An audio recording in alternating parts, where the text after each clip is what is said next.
Bloomberg Audio Studios. Podcasts, radio, news.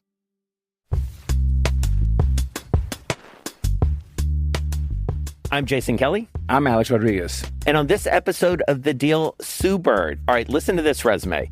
2 national championships with UConn, 4 WNBA championships with the Seattle Storm, 5 gold medals for the United States of America.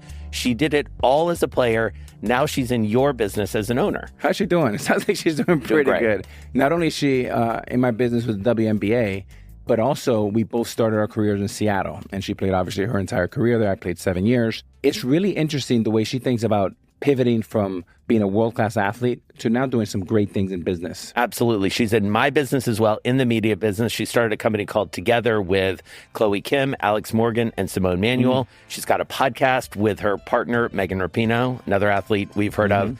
Lots to talk about with Sue Bird.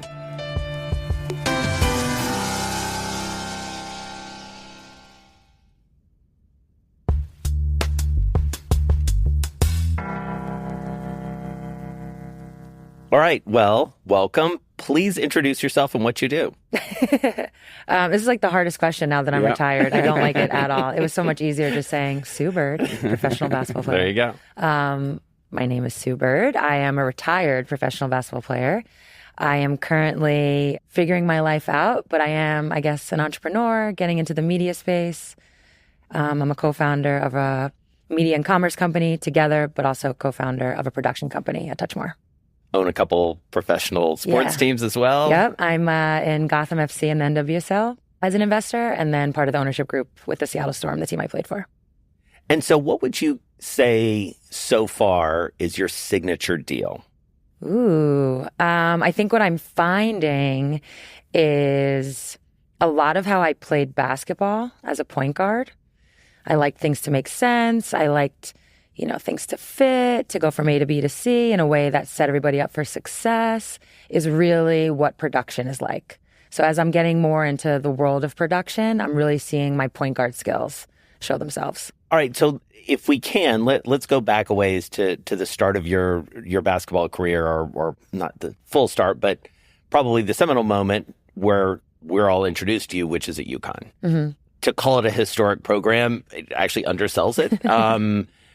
Talk to us about getting there. You grew up on Long Island, you get to UConn, and UConn's already UConn at that point. What is it like? Take us back there. Yeah. So yes and no. Okay. So they had won their first national championship in 1995, and that's Rebecca Lobo. Right. They go undefeated. What makes UConn, I think, have success from a fandom standpoint is that they're not quite Boston. They're not quite New York. So if you're, Red Sox, Celtics, whatever you are, or if you're Yankees, Knicks, Mets, whatever you are down here, the people in Connecticut needed something. Yeah. And so Connecticut people really rallied around. I mean, God, the fans are so amazing at UConn. So anyways, Rebecca Lobo hits, that 95 team hits, it blows up. They're like everybody's sweetheart. It blows up. I get to school in 98. We end up winning my sophomore year, 2000, and that was the next championship. Oh, okay. So I was a part of the second one. Right. Yeah, a lot of times you think UConn, you think the 11, you think it's always... So I was there pretty early, but it still was like a very prominent it was the program at the time. And so, I mean, and you experienced this as well in a slightly different way, but, choosing where to go to college for you, that's one of your first big business decisions, right? So how did you make that decision? Like, what are the conversations like with your family? Like, how do you decide? So my parents were really big on academics, and UConn's a top 20 public. We're doing all right, but I was also being recruited by Stanford. I was also being recruited by Vanderbilt. Those were actually 2 of my other final schools. So I actually had to battle a little bit with my parents on wanting to go to Connecticut. I remember my dad, one of the final things he said was like, do you want everyone you know to be from the state of Connecticut? Like, do you want the person you marry to be from the state of Connecticut? And, he had a good point. Yeah. You go there, and outside of the athletes, it's a lot of Connecticut residents. But at the end of the day, I mean, even as a 16, 17-year-old, when I was making the decision, it really just felt right. And if you fast forward to now, I can sit here and honestly tell you that a lot of the decisions I have made, whether it be the teams I'm choosing to play for or investments I'm trying to make, ownership groups I'm getting involved with, it's always a feel. There's like a feel there that you got to follow. So it's not that different. I do want to go back to that idea of what your dad said, because obviously no one could have known exactly what was going to come after that. But I mean, not only are you not limited to people from Connecticut, I mean, you become on that platform one of the most famous athletes in the country pretty quickly because of the platform that UConn has. Were you aware of that as it was happening? Because as you said, it was early days for UConn. It really starts to happen while you're there. What does it feel like? God, great question. I've never thought of it this way. Because of that 95 team and because of Rebecca Lobo especially, there was national attention always on that program. And so when me, and not just me, I came in with a class of 5 and all top recruits, we had the number one, like tippy top, right? So we came in with our own attention. Yeah. Our own national attention at times. You know, you play in the All-American game, you have a lot of that hype coming in with you. So it really was, I think, a really good blend. Like I said, my class and then what was already happening at Connecticut. And it just became normal. Like when I got there, the media attention, the amount of coverage we got, I already mentioned the fans sold out. So we played in Gamble Pavilion on campus, which is only 10,000, but then we play in Hartford. It's called the XL Center now. That's like 16 plus. Wow. Sold out no matter what. Every game. Whether we're playing like the crappiest team you've ever seen or, you know, the number 2 team in the country. Whether it's a beautiful day out or, you know, 20 inches of snow. People are getting to those games. Yeah. And that just became the norm for us. Like the hoopla, we couldn't, you know, we would go to the mall or whatever we would do, recognized everywhere. It really became normal. I didn't see a shift because there wasn't a shift. Right when we stepped on campus, it was like that. I think it had already been brewing in that way. It's interesting to think about sort of that fame and notoriety now, what that would translate to dollars-wise. Do you ever think about that? Of course. NIL. What do you mean? Yeah, if NIL was around when we were in college, because we really did have, it wasn't just my class. I don't want to make it sound like that. Like Coach Ariyama plays a huge role in this. Sure. Who he is, how he is, his personality, his little, you know, his little one-liners in media. That combined with, in a lot of ways, the people of Connecticut took us in like we were their daughters. Yeah. Like that's how they would treat us. Like they would send us cookies all the time and brownies on our birthday. Like there was I don't know, this familiar thing happening. Yeah. But it all led to, and then the basketball play, we were dominant. In my 4 years, I mean, we were dominant. So you're winning all the time. And I think if you look back in the history of women's sports, so now that we've broken through in 2024 in these unbelievable ways, especially in basketball, it's going to feel normal, right? Like all these franchises are going to have crazy success, whether it's attendance, viewership numbers. But if you look back at the history, there always were random teams or random programs that somehow found a way. Randomly, I'm just thinking of the Portland Thorns, the NWSL team in Portland. They sell out. They've been selling out for years. Yeah. They kill it. And it's just like, oh, like what happened? What's the magic potion? Why aren't people copying it? But I think the truth is there were some scenarios where like a couple of variables were the right exact recipe, and UConn women's basketball falls into that. And then you add on the NCAA tournament, which is just like a marketing machine. Right. So you talk about your 4 years at UConn. You obviously played for a legendary Hall of Fame coach. A few questions. What lessons did you learn from Coach? And your time of winning, because all you did at Connecticut was win. How has that shaped you into business today? I think the 2 things I take with me from Coach Ariyama. One is preparation. He always used to tell us about, he would do this like comparison between how it felt when you were, you know, ready for a test, right? How it felt when you had studied for that test, how you feel when you walk in that classroom versus when you crammed and you weren't quite ready. And just, he would really, I vividly remember it was like tapping into that feeling. Because I feel like we can all right now close our eyes and feel what that feels like. Right? You walk in the classroom and you're like, triggering. Exactly. Same. And so he would always try to tell us, this is how you want to feel on the basketball court. Prepared, right? Like, of course, when you play a game, anything can happen. You have to, that is what it is. But the things that you can control, you have to, and you have to prepare in the ways that you can. So that I took with me for sure. And then he used to always say, basketball is not a game of how to, it's a game of when to. And that I think is probably, well, the preparation as well. What does that mean? everybody knows how to shoot. Everybody knows, especially at a certain level, right? Everybody knows how to dribble, shoot, pass, but do they know when to? Do they know when to do this? Do they know when to do that? I love that. And to be honest, when I think of my own play, that's probably been the separator for me. Because I'm not the tallest. Like, I was fast when I was younger, but like as time goes, you're not the fastest, you're not the quickest, but I knew when to do those things. I knew when to pass. I knew when to shoot. I knew when this needed that or that needed this. I love that. I want to just share one quick thing there because Lupinella taught us, another common denominator. I played in Seattle my first 7 years, started in 94 and left in 2000. And Lou, who was a great teacher, would always say, when do you do this? The scoreboard would teach you when you take, when you swing, when you try to hit a home run, when you move a guy over. So that resonates with me as well.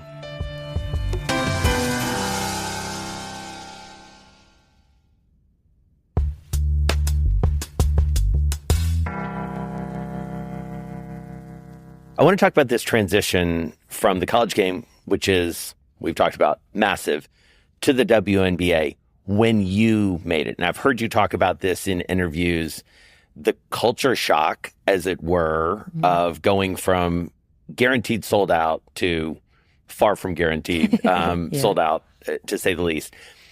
I think we're interested in what it feels like as a player and as a human, but at that point, you're becoming smarter and smarter about the business. What are you making of that as you make that transition?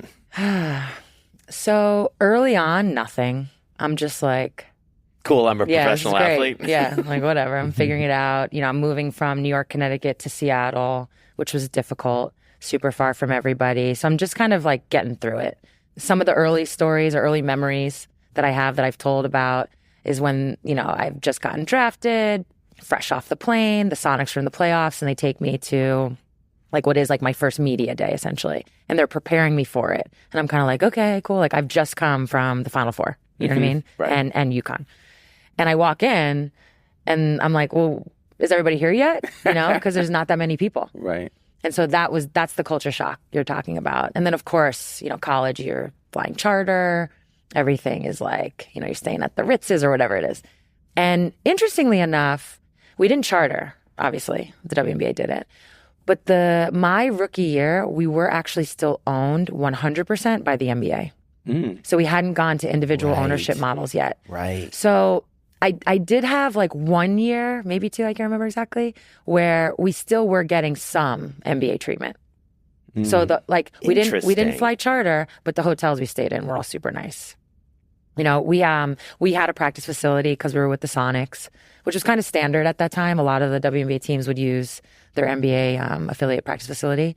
But yeah, so we had some bells and whistles, but then I think the media coverage is probably the best story to tell that showcased like where it was compared to college. But very quickly I started playing overseas. And I actually just say this as like a matter of fact. We were all making so much money overseas that in a sense, I don't want to say we didn't care because we cared. But because we're making so much money over there, when CBA negotiations come up, we were like, okay, whatever, just get it done. We weren't in the weeds. Right. We want to keep playing and the money's fine, not here, but over there. So let's just do it. And so when you say making a lot of money, give me a range of...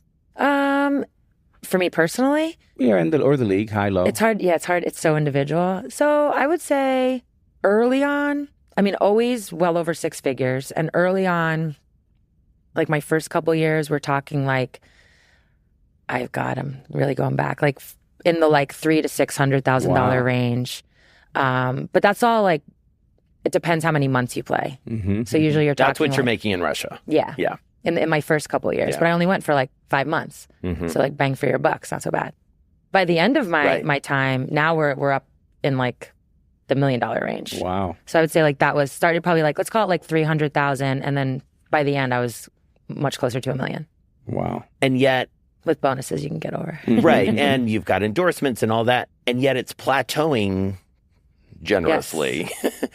Here. And so how are you sort of rectifying that in your mind? What are you thinking and what sort of business decisions are you making with all of that in mind for yourself? Yeah. So none of my business ventures, if you want to call it that, at that point in time. So let's call it, I'm in my 30s, let's say, like I'm 44 now. So I'm like 30 years old. They were all, I was betting on people. Like I have a good friend of mine who I grew up with. I always joke, if he had called me and said, I'm opening up a zoo, I would have invested. Like I'm opening up I would have invested. He wanted to do restaurants. That's like my first big investment. So we now have, I think it's 5 in the Boston area. So what kind of restaurant? Like upscale bar food, vibes. Like that's how it started. And I got lucky. They killed it. I got my money back within like a year or 2 years. Wow. Yes, nice. Killed it. I know. In the restaurant business? I know. That's I know. major league. I know. Yeah, I got lucky. And as you're writing these checks, is there a part of you that's excited or part of you that's more nervous? I know. I was excited. I feel like I was investing in the people, not the businesses themselves.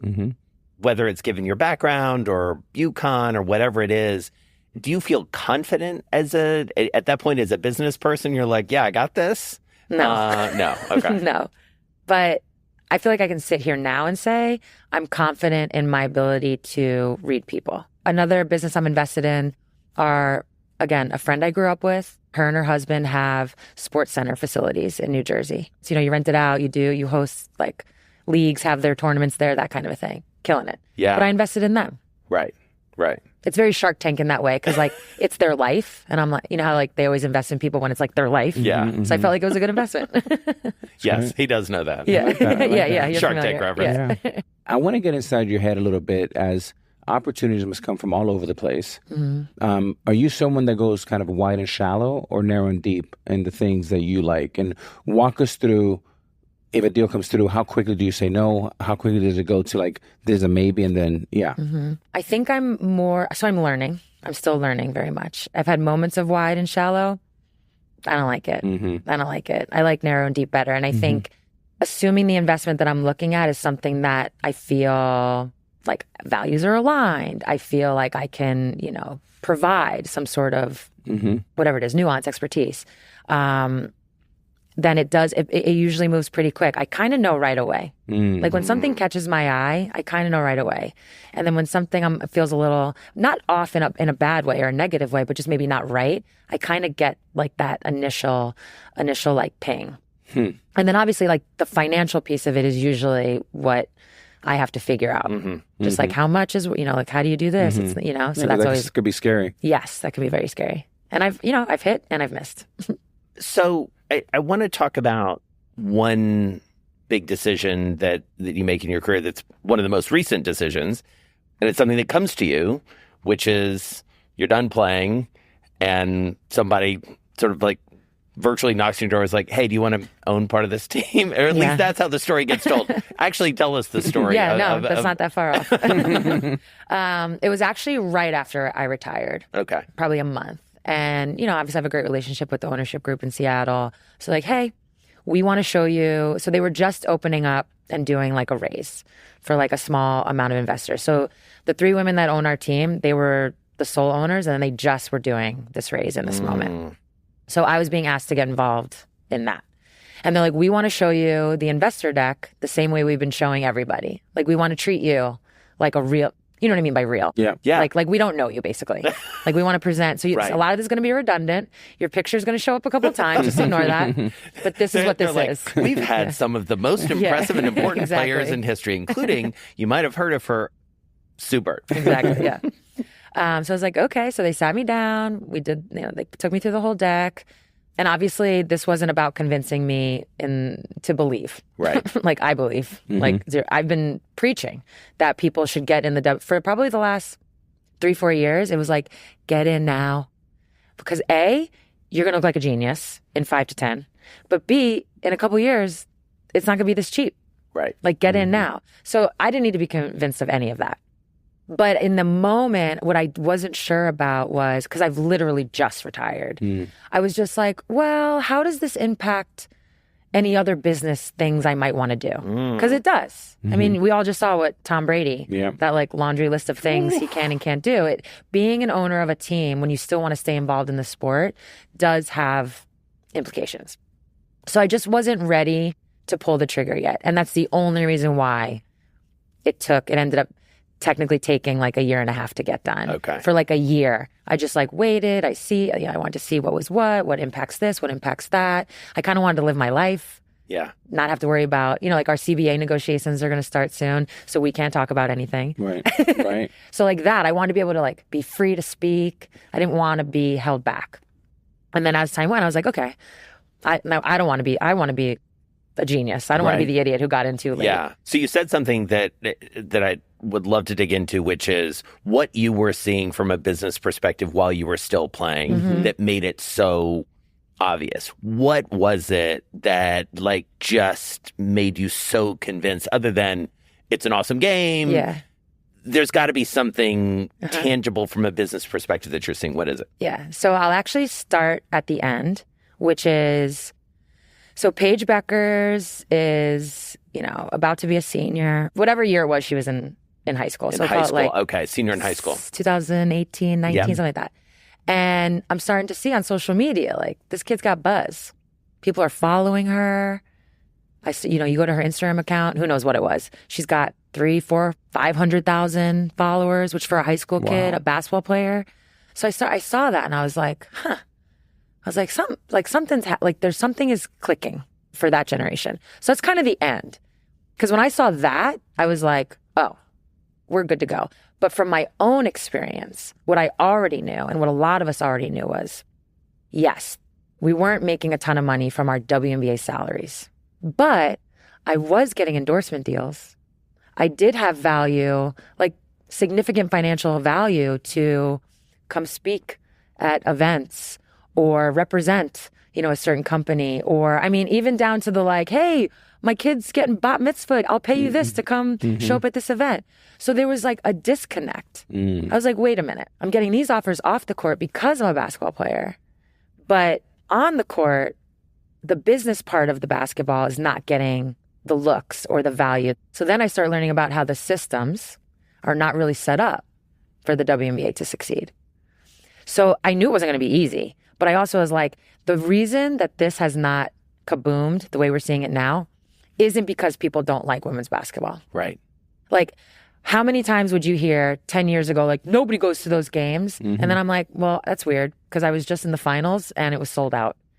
And people are seeing it now and they're like, wow, look at this crowd support. And by the way, the attendance has been record breaking. It's not to take away from this year.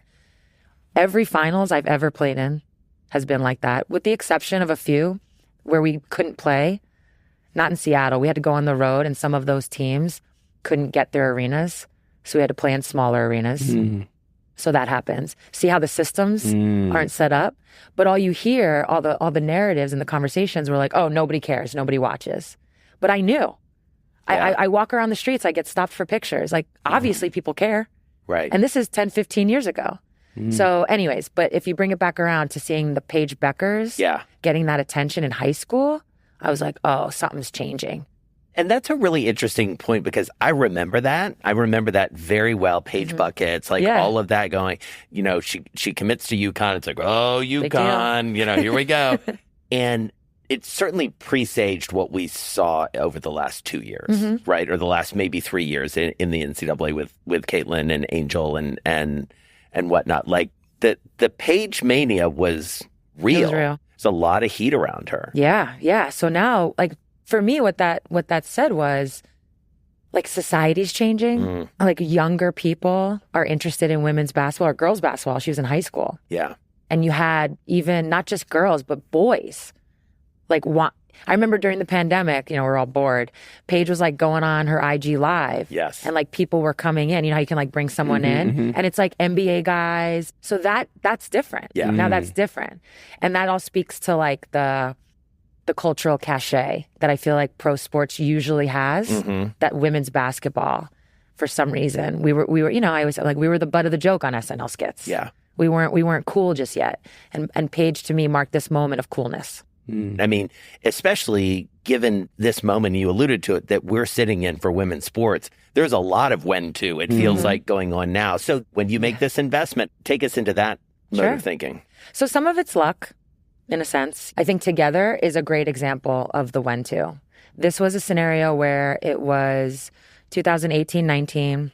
I get a call from Alex Morgan, And she has this idea. And the easiest way to tell it is she calls me on the phone. She's like, LeBron has Uninterrupted, right? Derek Jeter has Players Tribune. So these athletes are starting to build these platforms to tell other athletes' stories. She's like, and they do cover women, like both of them. They've covered women's, I've been covered by both of those platforms, but there's not one dedicated to women's sports. But the when-to of it all is, here you had myself, Alex Morgan, Chloe Kim comes on board, Samoa Manuel, 4 athletes that have been living our athlete lives. We see what's happening in front of us. We understand the landscape and we can sense something. So we all come together and together gets formed. Now, the lucky part is you can't predict what happened in women's sports from, let's call it 2019, equal pay for the World Cup, the U.S. women's national team. 2020 happens. What comes from that is the WNBA does their bubble season, a lot of activism. We're able to stand for something bigger than ourselves while playing the game that is now on TV a lot more because there's nothing on TV right at this point. Then you have Sedona Prince. She shares her TikTok of the discrepancies between the men's and women's weight rooms. Yeah. So you have all these moments that in some way were luck, right? But Together was formed before this. Right. We launched shortly after, but the wheels were in motion, things were in place, and boom, when we launch, we're ready to catch all of that. And now we're, I would argue, one of the more important platforms in telling athlete stories. And again, we were just ready to do it. So then when this moment hits, we're right on top of it.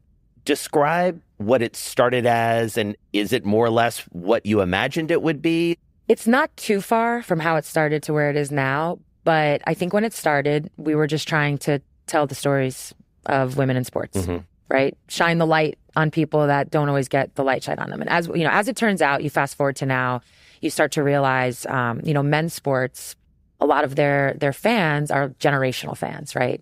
You go to a Yankee game because your dad took you and because his dad took him and so on and so forth. And that's how a lot of the fans are become diehards. And for women's sports, we just don't have that history yet.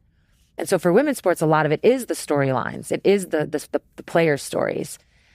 I feel like the best parallel is the Olympics. We all do it. We turn on the Olympics. You happen to catch a special for somebody who's about to, play badminton. And now you're tuning in. You're the biggest badminton fan ever. Women's sports thrives on that. Yeah. We have data around that now. So the shoulder programming type stuff. Understanding the players, getting to know them in a different way. And so much of men's sports, we know so much about male athletes. Megan always says this. Oh, he knows. Yeah, by osmosis almost. Yeah. We know what they eat for breakfast. You don't even know how, but somehow you do. And that just doesn't exist as much for women's sports. So part of Together's mission statement was definitely to make a mark in the media landscape in that way, telling these stories, whether it's, a quickie on Instagram where you tap in, you see something for 30 seconds, or becoming more long form, whether it's documentaries or series.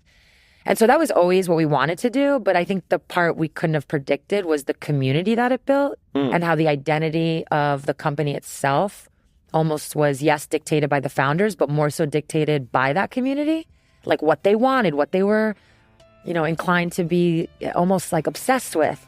And then you're kind of feeding that. It was almost like a North Star in a sense.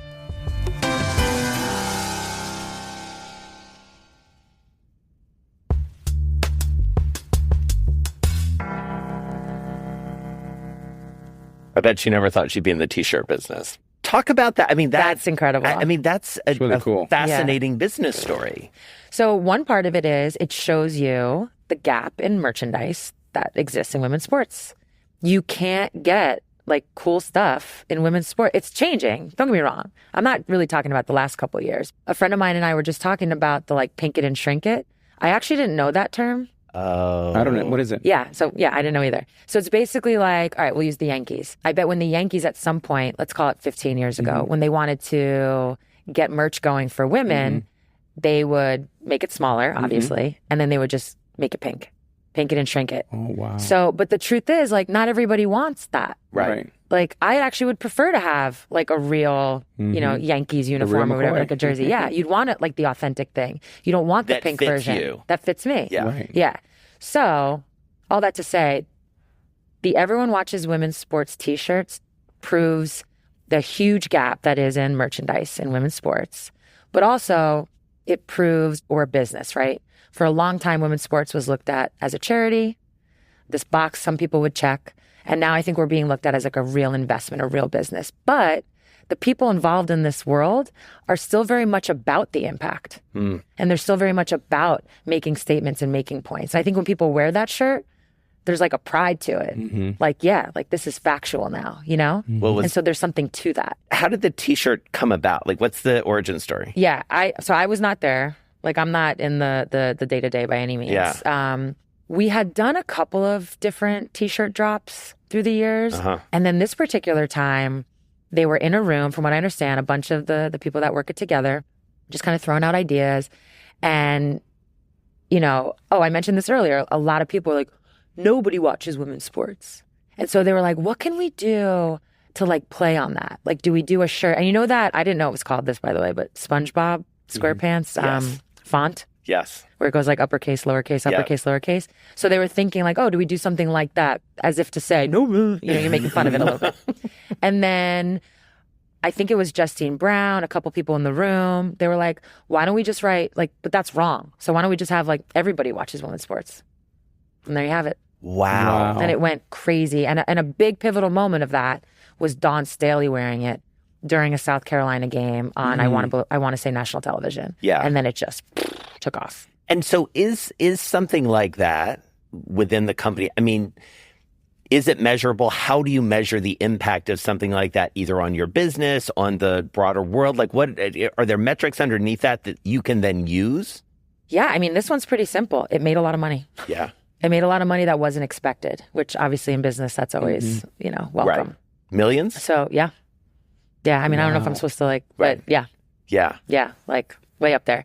So now, like I said, this was this arm of the company that was there, but not really given a ton of thought or dedication to. And now it's like, like we have something here. Right. Like, what do we want to do with this? How do we want to grow this? How do we want to sustain it? And so now those are the conversations. Because you're doing team, I mean, you'll do a collab with a team, right? With their team colors. With their colors, yeah. And we did for the Olympics. We did it in French, which was really cool. So that was nice. I'm sure there's going to be. Sure there's going to be more. And so that becomes a sort of, if I'm understanding you, sort of an unanticipated growth area then for Together that you continue to invest in. Okay. Yeah, absolutely. Okay. Totally unexpected and now totally real. Yeah. Yeah. You know, one of the things that I think we've all seen anecdotally, but also empirically, is this rise in viewership. Yeah. Like, so how does that sort of carry through to what you're doing, the decisions you make about what to make? It's sort of the how to, the what to, and the when to that you mentioned earlier. So how do those viewership numbers affect you? Honestly, it's just kind of like a big I told you so. Like, if you invest in this. Because for me, the story of the WNBA, if I were to be like super simple about it, was look where we got without any investment.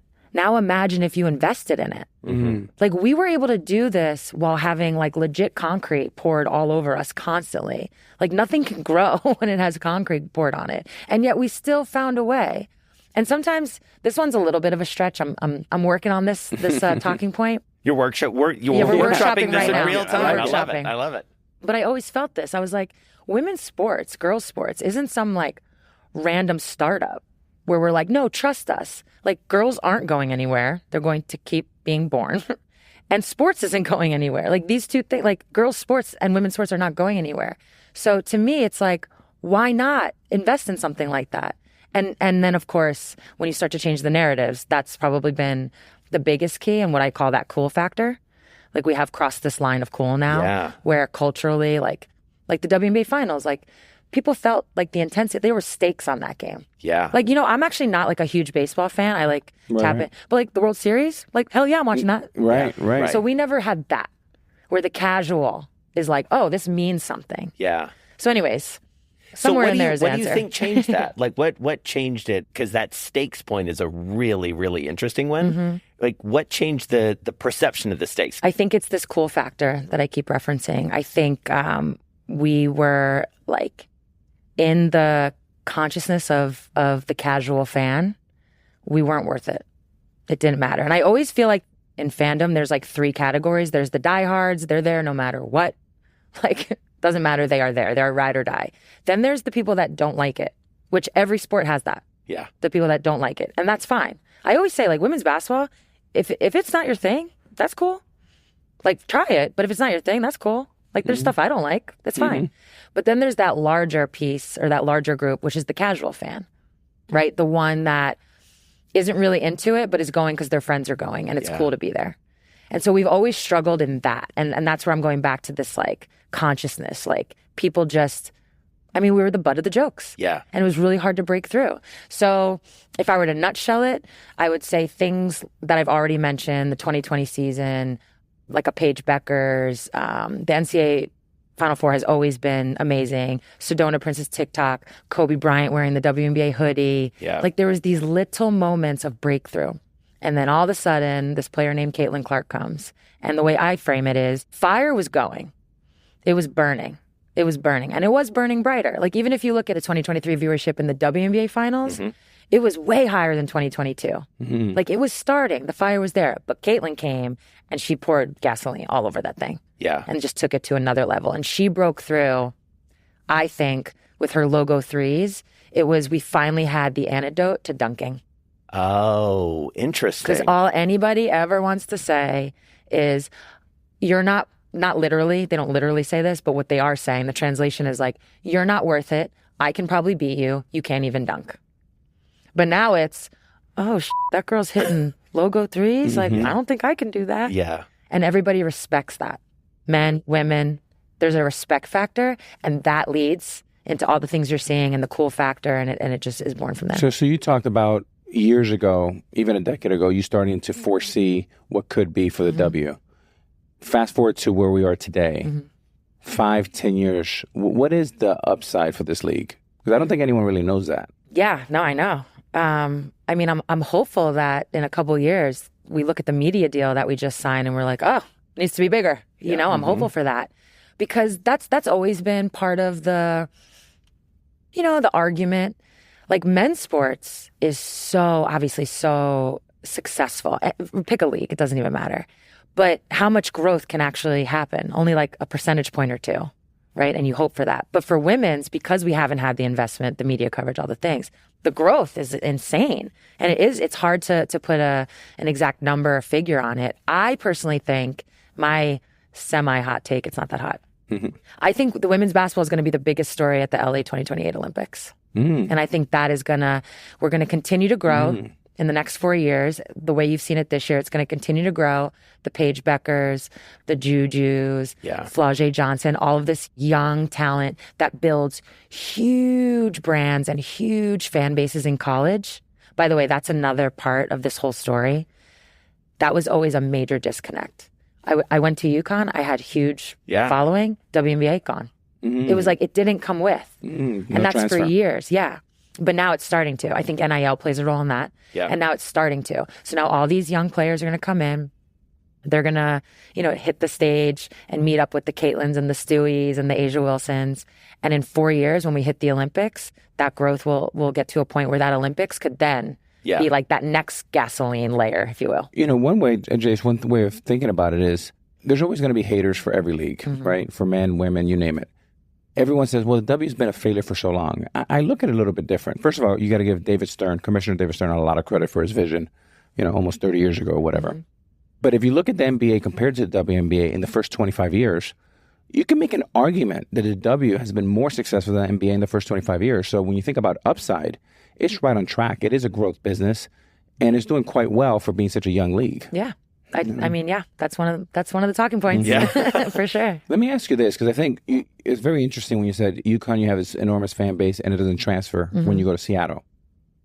How much has social media impacted that? Oh, yeah. Because one of the things that I looked at was like, wait a minute, they have more followers than some of our guys. Yeah. What's happening here? So you have a real metric in your face that you can't ignore, even if you are a hater. So how much has social media played a part in that? Huge. Some of it is that we have big followings. I think you're right. A lot of times you go check a male athletes and it's surprise. You're like, oh, it's like it catches you off guard for a second.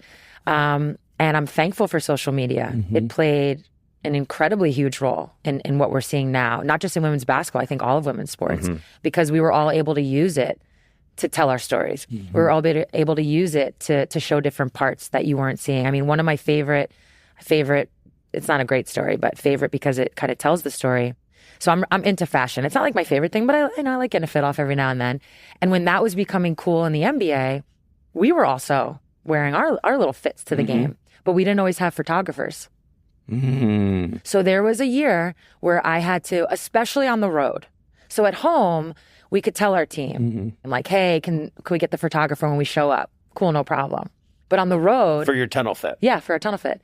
But on the road, we couldn't get a photographer. There were years where we had our PR guy on his iPhone just like snap it. And then what we would do is we would post it on our own social media. And that's one example. Social media, there's 1,000, but that's one example I like to use to show how we were able to use social media to show stuff that the larger, I guess, media landscape wasn't going to get to see if we didn't put it on our own channels. I'd love to talk for a minute, if we can, about your partnership with Megan Rapinoe, especially when it comes to the investments that you guys have made in each other's sports. Yeah. The work that you're doing together with A Touch More, and how does that all work, and how does it evolve? Well, we're in couples therapy, so there's your answer. No, it's been good. Sometimes we hear that on the pod. Yeah, exactly. No, it's been great because Megan and I are so different, but really complement each other, and we're seeing that show up in business. Like I just preached preparation and know when to. So I'm like very much like the planner, and I like to, like when we do our pod, I'm kind of the one more leading from like one topic to the next. I'm the one like keeping that run of show in my head. Whereas Megan's more spontaneous and more off the cuff. And you need both. So you're like Jason. Yeah, basically. And what have you learned? I mean, I'd be interested in what you've learned through the Gotham investment. I would imagine, these are two, growth leagues, different paths, different stages of growth. Yeah. Women's soccer has literally failed 3 times already professionally in this country. The W, to Alex's point, has been, growing slowly and then all of a sudden really quickly. What do you take from each of those? The better way to answer your question is actually when Megan and her national team were in their equal pay fight, they were also doing a CBA, and it was pretty much at the same time that we were doing our CBA. Oh, interesting. And yeah, because to your point, the leagues are different. We're very lucky. At times, I've called the NBA a gift and a curse because it's such a gift. We wouldn't be here without the NBA, but the curse part of it is sometimes you need individual attention. Yeah. So that exists, but very much a gift. And the WNBA is so much further along because of, what we've been able to learn from the NBA. Whereas the NWSL, it has like almost less rules. Whereas in the WNBA, we're very much... At times, we're hamstrung by NBA rules. Now, sometimes they fit for us and sometimes they don't, and that's what we're figuring out, or we have been figuring out. But my point being, we were able to learn from each other. Interesting. We were to be like, oh, that's how you would do that? Like, oh, let me see if that would work over here, and vice versa. What I've seen in my time with Gotham is now that the Tisch family has bought the team, you really see what it means. And I feel like you guys have done this, a great job of this with the Lynx in Minnesota. Like you see what it is when they put investment, and you see what it is when they're like, go get those good players. Championships come, finals come. Now, where the leagues are totally different is the salary cap of it all. The WNBA is a hard salary cap. There's zero wiggle room. You either your money fits or it doesn't. Like that's it. Whereas the NWSL, they have like a little more. There's a little more like fluidity in there where you can kind of, I don't even know what to call it. It's not. Yeah, Angel City just had a thing, so I don't want to say. Yeah.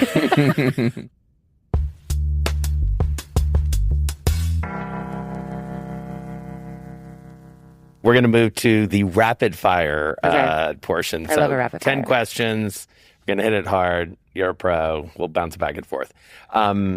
What's one word to describe your deal-making style? Quick. What's more important, your instincts or data? Instincts. Who's your dream deal-making partner? Oh, man. Alex. What's the best piece of advice you've received on deal-making or business? Probably something in the do your homework world. I don't have Be like prepared. an exact quote. Yeah. Know Treat it how like to. a test. Yeah. Know when to, I mean. What's the worst advice you've been given? I haven't really been given advice. Guys, I'm open for advice. Who wants to give me any good or bad? I am open. What's your hype song before a big meeting or a big negotiation? I'm a Jay-Z fan. Okay.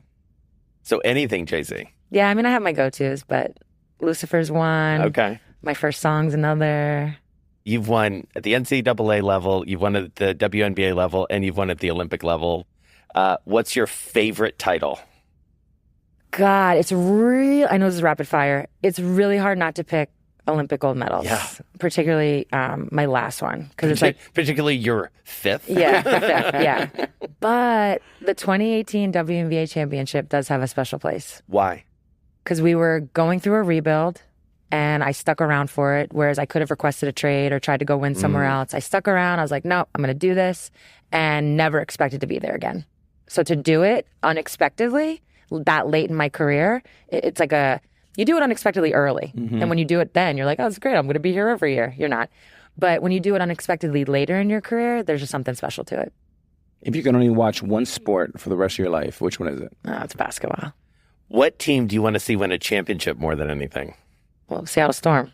There's no other answer. not the Huskies. The Huskies have... They're a close second. I wouldn't mind seeing the Knicks win. Wow. Yeah, okay. That'll be number 3. Curveball. Do you have a fun fact about yourself that your teammates would be surprised to hear about? Oh, good question. Probably that I made a really poor decision in college and got my tongue pierced. Whoa. Yep, see? That's usually the reaction. Yeah. Do you still wear it? No. No, our college coaches got word that some people got it done. I took that thing out immediately. Quickly. Yeah. Wow. I cannot imagine Me the look neither. on Gino's face. Oh. Yeah. I was like, I thought you were going to say with me having. I was like, Well, I can't even imagine it either. Yeah, that's a given. That's a given. This has been really fun. Thank you so much. Yeah, no, thank you. Sue. I enjoyed it.